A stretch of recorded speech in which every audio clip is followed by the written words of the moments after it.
This is part 2 of the aidpreneur.com training on pipeline management for RFAs, RFPs, and RFQs. The goal of this section is to talk about the first filtering process you should use in your pipeline management. This is also known as the go or no-go decision for each of the opportunities that you have identified that you or your company should possibly pursue. The very first thing you want to make sure of is that you do not have too many opportunities to consider. Now, this may seem counterintuitive because the more choices you have, the better chance you'll have to win new business, right?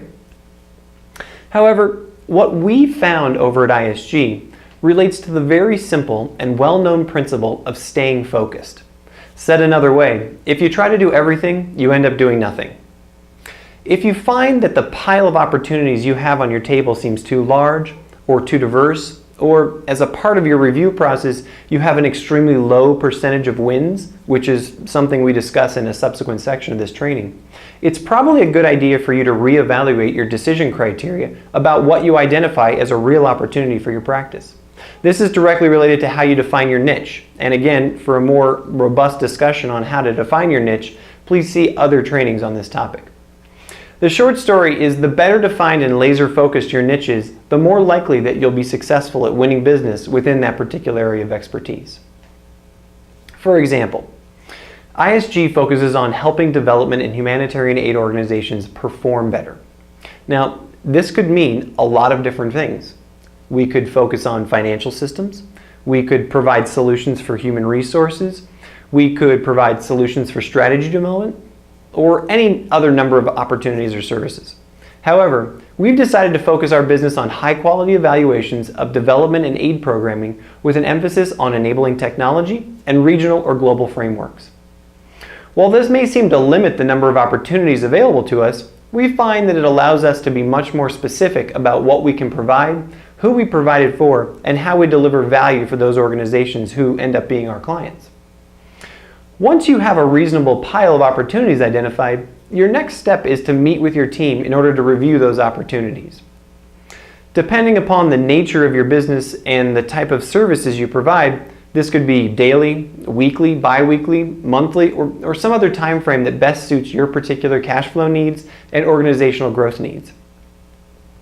To be prepared for this meeting, someone in your organization needs to have the responsibility of ensuring a quick and thorough presentation of each opportunity so that the group that's meeting to make a decision can understand the opportunity quickly and make that fast go or no-go decision.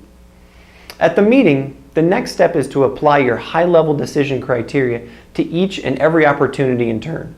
It's important that each opportunity be considered and a decision taken. At this stage, it's not even necessary to really ask for more information because diving deeper into each opportunity is a part of the next filtering process. Now, as mentioned in the prerequisites, this training is not designed to provide you with your high-level decision-making criteria. However, some of these criteria might be, does this opportunity fit our niche? Can we respond to the tender in time?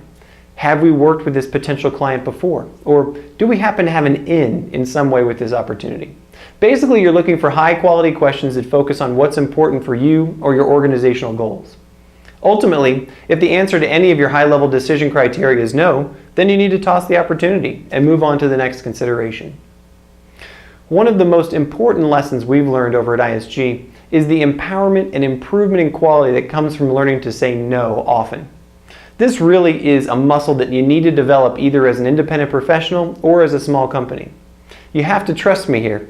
There's plenty of work out there, and learning to say no is critical. At the end of this process, you should have a very, very manageable and, in other words, small list of potential opportunities that you can take to the next step of the filtering process in your pipeline development.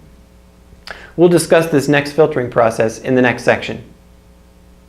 Thank you very much for watching this section of pipeline management for RFAs, RFPs, and RFQs.